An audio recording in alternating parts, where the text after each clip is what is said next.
Chapter 3, Mishnah 4. The Mishnah now defines the anointed Kohen, who is subject to the laws of Par Kohen Mashiach. And who is the anointed Kohen who brings the Par Kohen Mashiach when he issues a mistaken ruling and follows it?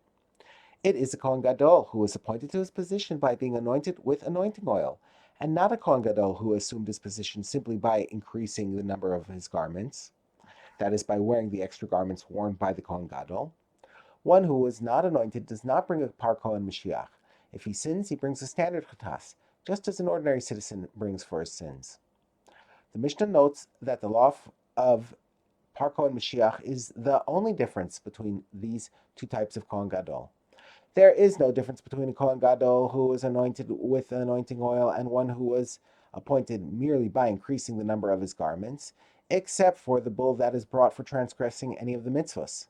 That is, the Par Kohen Mashiach, which is brought only by a Kohen Gadol who is anointed to his position. With regard to every other law, both types of Kohen Gadol are equal.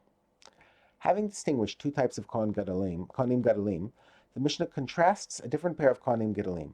If a Kohen Gadol becomes temporarily unfit to serve, another Kohen takes his place. When the first Kohen Gadol becomes fit to serve again, he is restored to his position, and the substitute retires. Even after retiring, however, the substitute retains the sanctity of his former position. Thus, there would be two Kohanim Gadolim, the one who is serving and the one who is retired. There is no difference between the serving Kohen Gadol and the retired Kohen Gadol, except for the bull offered by the Kohen Gadol on Yom Kippur, and the tenth of an ephah of flour offered by the Kohen Gadol every day. These offerings are brought only by a serving Kohen Gadol and not by a retired one. However, all other laws that relate to a Kohen Gadol apply to both a serving Kohen Gadol and a retired Kohen Gadol. The Mishnah elaborates. This one, the serving Kohen Gadol, and that one, the retired Kohen Gadol, are equal in their ability to perform the Yom Kippur service, which must be performed by Kohen Gadol. Both Kohanim Gadolim are instructed to marry only a virgin. Both are forbidden to marry a widow.